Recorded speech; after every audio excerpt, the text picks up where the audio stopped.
Hello, my name is Ina, and I want to talk about Dragon Age Inquisition in preparation for the Veilguard release. This is sort of a love letter to the game that got me into the series, and while I love the game, replaying it, I can definitely recognize its faults. I will be going over some spoilers for Dragon Age Inquisition, so if you're playing it for the first time, maybe skip this. I absolutely love Dragon Age Inquisition, but I am not a fan of the open world, mostly how it's set up. The way exploration and quest work result in a large gap between story sections. If you pace yourself better and intentionally don't explore too much, maybe you can avoid this, but the more you explore, the more the pacing of the main story is affected. Side quests also don't have much substance. Specific story quests for the different explorable areas are interesting, but only if you pay attention to everything that you're picking up, and I don't blame people for not wanting to read a whole bunch of codexes. The game also just feels so clunky. It's obvious BioWare was struggling to make Frostbite as an engine work for them. And if you look into the development of Inquisition, you'll see they had to make a lot of really weird shortcuts to make the game work. It's very interesting how they sort of jerry-rigged everything in Inquisition to work together, but as a result, some things just feel very clunky. Selecting things doesn't feel seamless, you always have to adjust the angles a little bit. Little things seem to be going wrong in the background at times. Combat also doesn't feel that great either. Lastly, one of the best parts of the game, the banter, is bugged really badly. Sometimes it just won't trigger at all. When I say all that, the game sounds terrible, and to some people it is, but what drew me into Inquisition was never the gameplay or the explorable open world, it was the characters. And even though I criticized it, I also still loved the story and the themes that Inquisition explored. Inquisition is an exploration of faith. It's an exploration about how faith can affect those in power, and in turn, how those in power can affect faith. It's about a legacy, history, and how it can be shifted. Iron Bull reflects on his faith in the Coon. Dorian reflects on his faith in his country. Cassandra has her faith in the Maker, which is tested throughout the game, and Solus is questioning his faith in people, but also his faith in his principles and to the past. Varric has faith in the ability to keep moving forward, to not be held back by the past. All the characters in Inquisition are exploring what motivates them, whether it's themselves, a higher entity, or maybe just another person. In my opinion, the banter in this game is the best out of the three, because you see how each of these characters are exploring their faith and their motivations. Origins and 2 have some memorable dialogue, but I don't think about them in the way I think about the conversations this party had. Solus and Iron Bull's banter about the Coon and their ideologies was so intriguing. It really made me think more about the Kunari and how they run as a society. Solus and Varric's banter about moving forward despite what was lost, about the man alone on the island, is a fantastic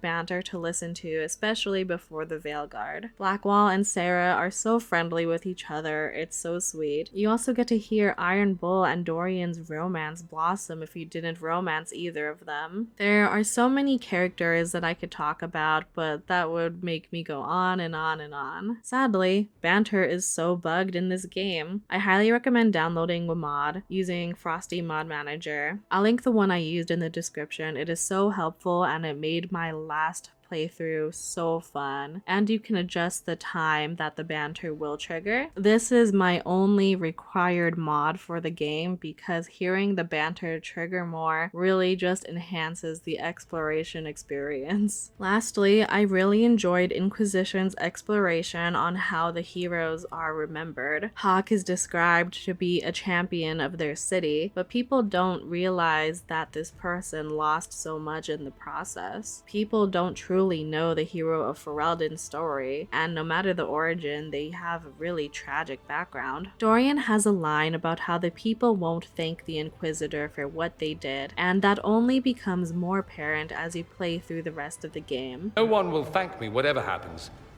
No one will thank you either. You know that, yes? That's not why I'm doing this. I knew there was something clever about you.